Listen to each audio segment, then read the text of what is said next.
All right, our fourth lesson is about the quotient rule. So you might remember the word quotient means the answer to a division question. So we are looking at dividing two functions and how can I quickly find the derivative of that.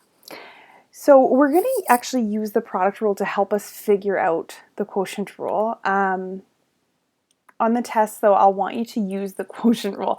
Even though this will work from time to time, it'll be easier to use the quotient rule for certain functions. So if I have q at x written as f at x times g at x, I can change it into a product rule by rewriting q at x as f at x times g at x raised to the negative 1. Right, so I'm just taking that guy from the denominator, bring him upstairs and give him a negative exponent. And now using the product rule, I can take the derivative. Remember, the product rule tells me that to take the derivative, I do like u prime, I'm not reusing f and g because I already have it in the question, so it would be u prime v plus uv prime. So I'm just keeping that in the back of my head. To take the derivative of q, I'll take the derivative of the first thing, multiply it by the second thing, not changing it, so that's this first section, and then I add. Now I'm going to take now I'm going to leave the first one alone and take the derivative of the second thing.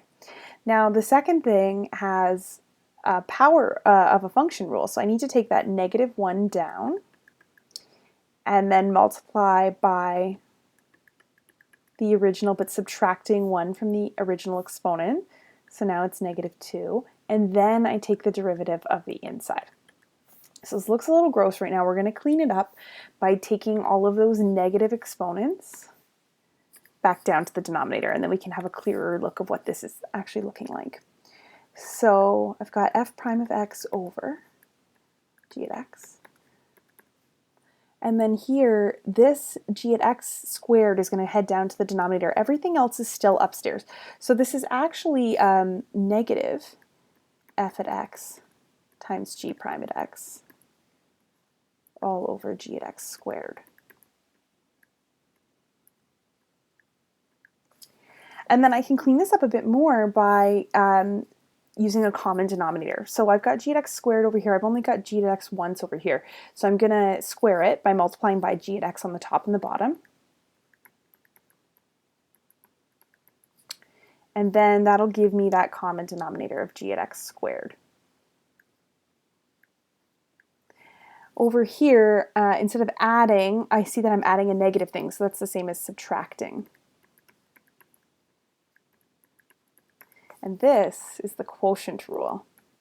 If I start with f divided by g, what I'm going to get is f prime times g minus f times g prime. It's very similar to the product rule, it's just the adding is now a subtraction. And then dividing by g at x squared. So we've got that here in summary. If I've got f over g, that exact same expression. Now, sometimes we like to use that shorthand, kind of like I did above with the u's and the v's, shorthand. And so I could shorten this up. Again, this is not proper math notation.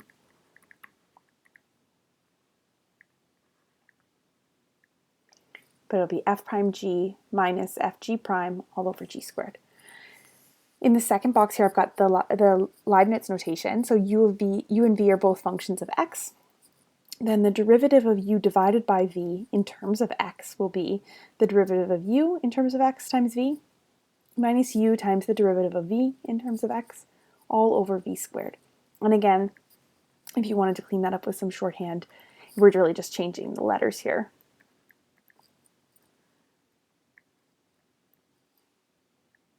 Okay, so let's try an example. So for example 1, I've got 2x on top and x plus 3 on the bottom. I'm going to take the derivative of this, and I'm thinking about this pattern here. It says to take the derivative, and it's telling me to use dy dx notation. If it said just find the derivative for y, then you could use y prime here. So the shorthand tells me take the derivative of the numerator and multiply it by the denominator. The numerator is 2x, so the derivative of that is 2, and then I'll multiply by the denominator. So if you're kind of working your way through this, it's like we've done this and we've done the g. So now we're going to subtract. And this time I'm going to leave the numerator alone and take the derivative of the denominator. The denominator is just an x plus 3. I am going to show this step, even though the derivative of the denominator is just 1. I want to see as a teacher that you understand that and that you haven't just forgotten about it, so you're going to show me that derivative. So now we've done the f and the g prime. We just have to remember to divide by g squared. Be careful, this gets forgotten sometimes. And so I'm just taking the original denominator and squaring it to find my new denominator. And then I'll try and clean this up. I would always look at the numerator to see if there was anything that I could factor out. I don't see anything, so instead I'm going to expand this out and collect like terms.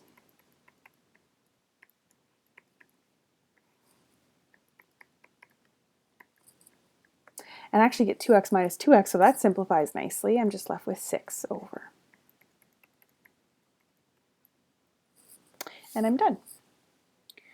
Okay, the second example is asking me to find the slope of the tangent to the curve g at the x value 5.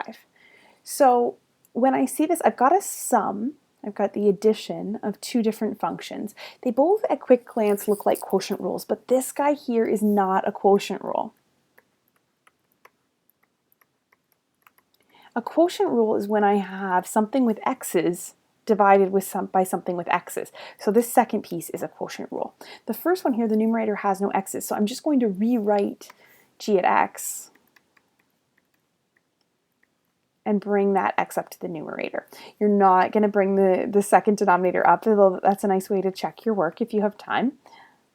I actually want to see your use of quotient rule on this test.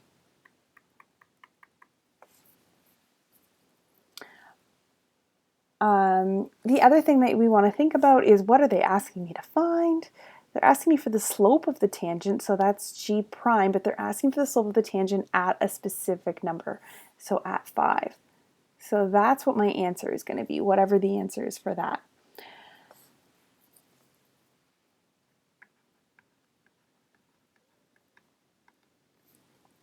All right, so let's get started. We'll find the derivative of this guy. So that stuff in green you don't need to write down. It's just kind of my thinking. All right, so taking the derivative, I'm again adding these two things so I can take the derivative separately. When I look at the first thing, it's just a power rule, so I'm going to bring the negative down and then subtract 1 from the exponent. And then I'm going to add, and now I've got that quotient rule practice that we're going to do. Remember that the quotient rule says to take the derivative of the top. I'm not using f's and g's because this question has a g in it. Take the derivative of the top, multiply by the bottom, and then the top multiplied by the derivative of the bottom.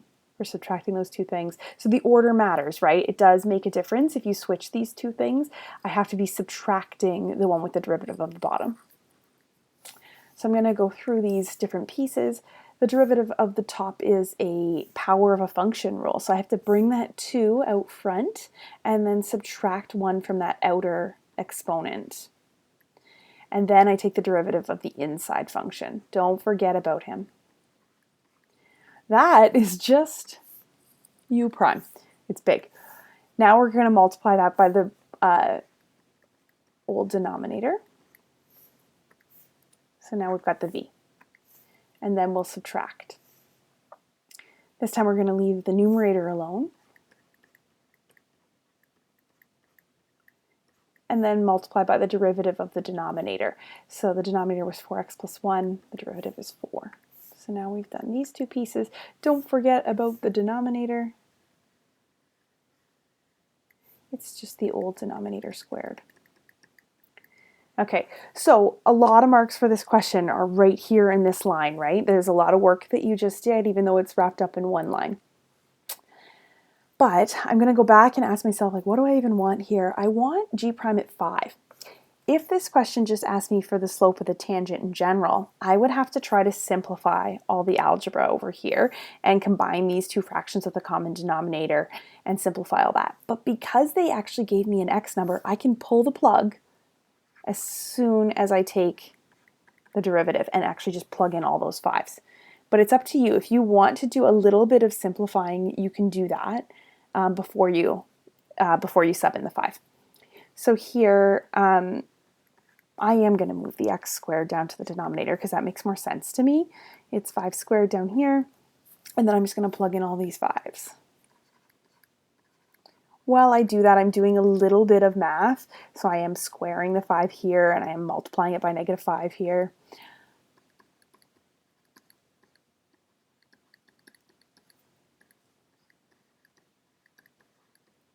But it's just simple math. Like, I'm not skipping a whole lot of steps here.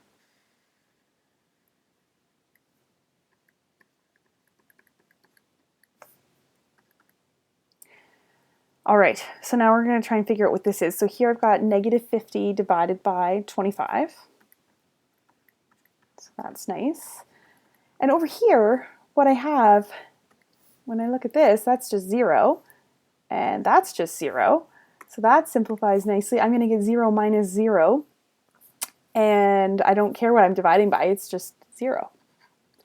So that worked out well. And then over here we've got -2 plus 0. So, therefore, at x equals 5,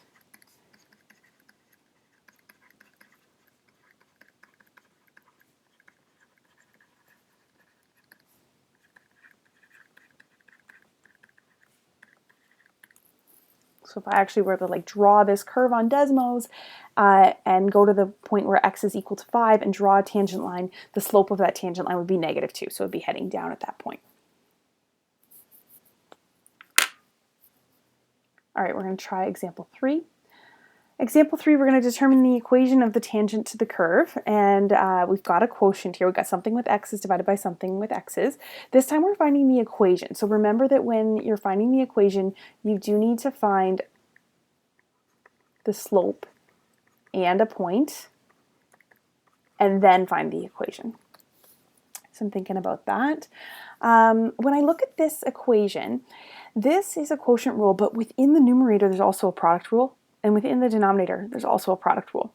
So you can give that a shot if you want, but I'm okay with you simplifying out the product in that numerator. So I'm going to expand the x into the bracket, and I'm going to expand out the denominator here. So I'm going to get x squared, and then I'm going to expand and collect like terms at the same time. I'm going to get 3x's plus 1x, that gives me 4x. I've practiced this for like 20 years, so that's an easy thing for me to do. If you don't feel comfortable skipping right to the 4x in the middle, then write out the 2 terms in the middle and then collect your like terms. All right, so a couple of things. First, I'm going to do the point, and then we'll find the derivative of this. So when we ask for the point, we're using the x value that they gave me. So I'm going to sub x equals 1 into the original function.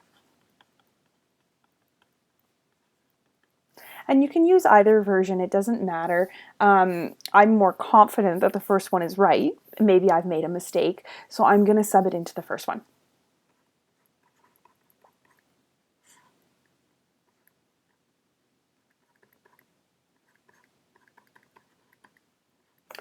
And then we'll simplify, so on top we've got 1 times 3, and on the bottom we've got 2 times 4, and so we've got 3/8. So that tells us then that there's a point at 1 and 3/8. Next thing I'm going to do is find my slope. Now the slope is y prime. So when I take the derivative here, I've got a quotient rule. So I might be thinking about f prime g minus f g prime all over g squared, and I'm going to kind of work my way through this.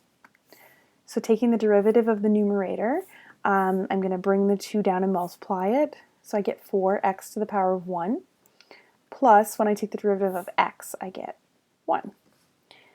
And then I'm going to take, so that's f prime, I'm going to multiply that by the denominator. And then I'm subtracting. And now I'm going to just write down the numerator.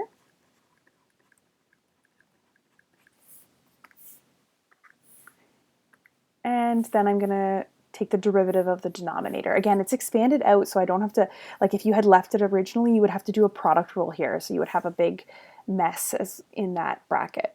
I'm just going to take the derivative of this, 2x plus 4. And then I'm not going to forget to put this all over the denominator g squared. So just taking the original denominator and squaring it.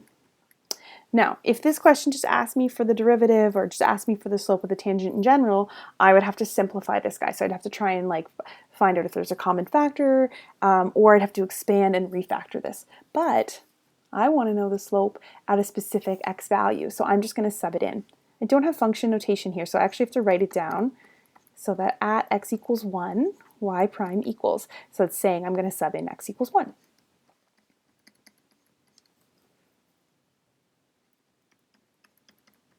And so just replacing these and doing the little simple math here of multiplying everything by 1, where I'm subbing it in.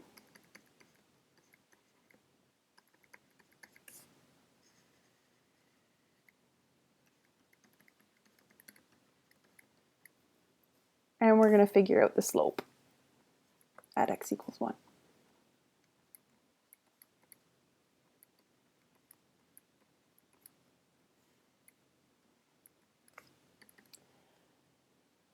And so on top, sorry, I'm just so used to writing 8s there, got carried away.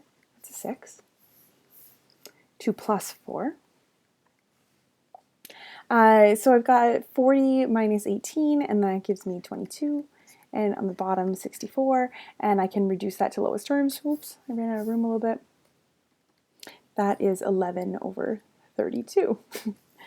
So I've got my slope, I've got my point, right? Those are the two things that I needed to come up with my equation. Remember that my slope, once I plug in the value, this is my m tan, slope of the tangent. So I'm going to come up with the equation now. I'm just going to head up to the top here for that work. The equation of the tangent line is y equals, and then the slope here is 32, so the equation is this plus b, but we don't know the b number, the y-intercept, so to find it, I'll sub in my point.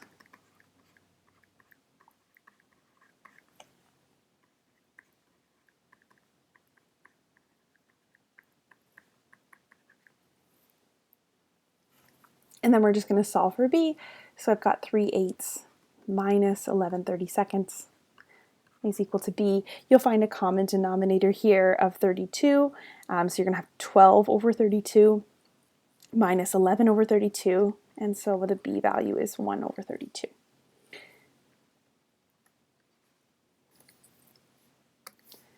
And then we'll write our sentence. You can change this equation into standard form as well. This one's kind of begging for it because of the matching denominator, but we'll write therefore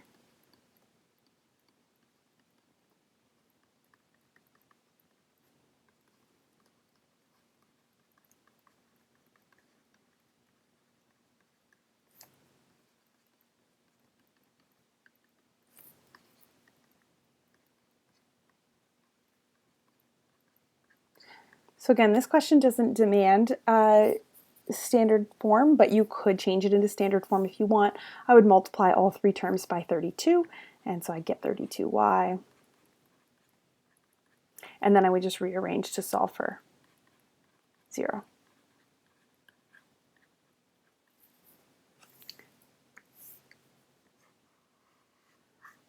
So you'd either be giving this answer or this answer.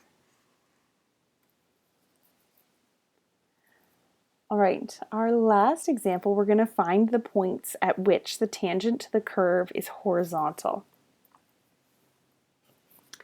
So when I look at this, there's a couple things I notice.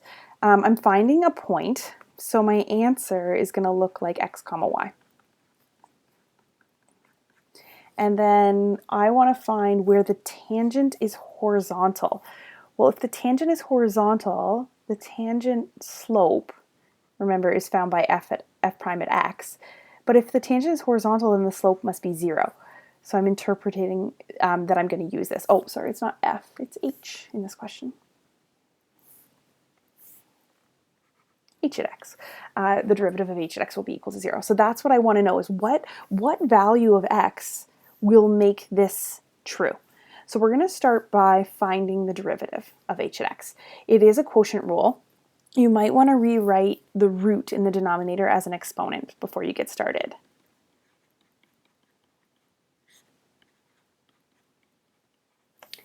And then I'm going to find the slope.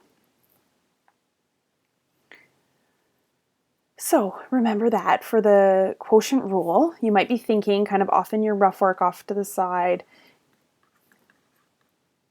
Think about working your way through the quotient rule. We're going to take the derivative of the numerator, that's 9, and multiply it by the denominator. So already we've done the first 2 steps. And then we're going to subtract. This time we're going to leave the numerator alone. It does need to be in brackets. And I'm going to multiply by the derivative of the denominator, so bringing the half down and multiplying it, and then subtracting 1 from the exponent. Blown through the second 2, and now we just have to remember the denominator. I am squaring the entire denominator. Sometimes it's tempting to forget about that coefficient, but I am squaring the coefficient as well. So we're going to try and simplify this guy a little bit. In the first part here, I can multiply those coefficients together. So I've got 27, and then I'm going to change the half exponent back to a root. And then in this second part here, I'm going to leave the first bracket alone for now.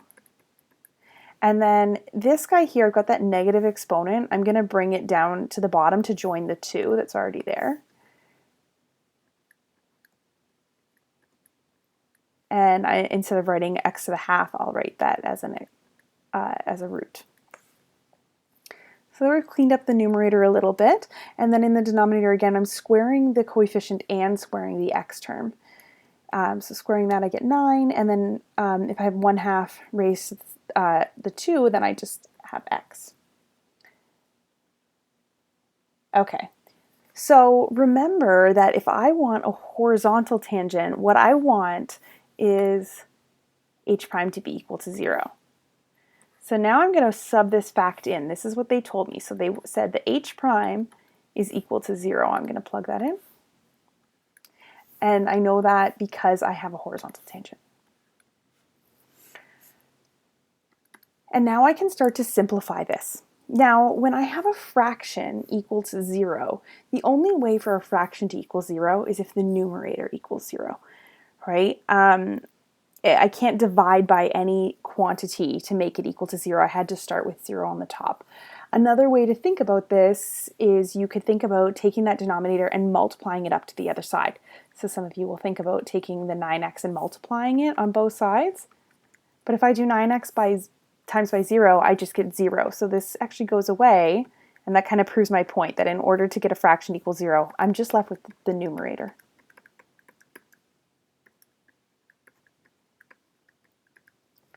Equals 0. All right, so we're going to try and simplify this a little bit more. And remember, our goal here is to find the x value of the point, and then we can sub that into the original function to find the y value. So we're hunting for x.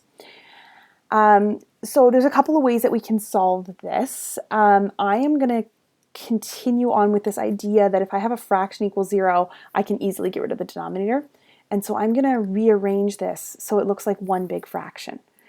So over here, I already have one fraction. I have 3 times this bracket, all divided by 2 root x.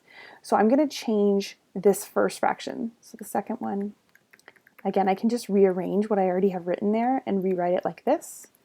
So I'm going to change this first one so it also has a denominator of 2 root x. So that means I'm going to multiply the coefficient by 2. And I'm going to multiply root x by another root x, and that's just going to give me x. So now what I have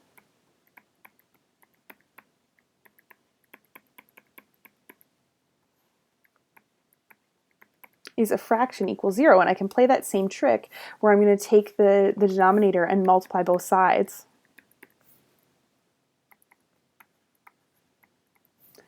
By 2 root x, and that's going to go away, and I'm just going to have 0 equals the numerator. At this point, I'm going to multiply that -3 into the bracket. And now I can clean this up. I just got a linear expression here. And remember, the goal was to find the x value. So I can easily rearrange this. So this is linear. And if it's linear, you just rearrange. But in some questions, you might get like a quadratic or maybe a cubic. And in order to solve that, I would actually want to leave it equal to 0, and instead I would factor it, and then set each factor equal to 0 and solve. But I've got linear, so I'm just going to bring the 12 over, and then divide out the 27.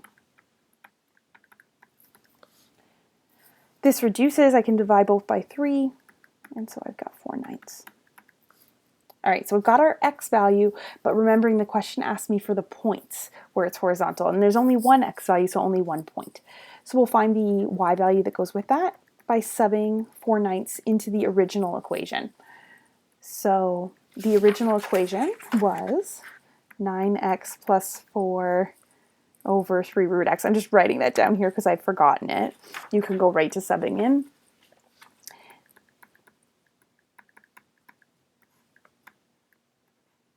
I am square rooting the whole fraction. All right, so I've got 9 divided by 9, and I'm just left with 4 plus 4 on top. And then in the denominator, I'm square rooting the numerator and square rooting the denominator. And so I'm left with 2 over 3. And then again, I've got this trick of 3 divided by 3. And so I've got 8 divided by 2, and that's just 4.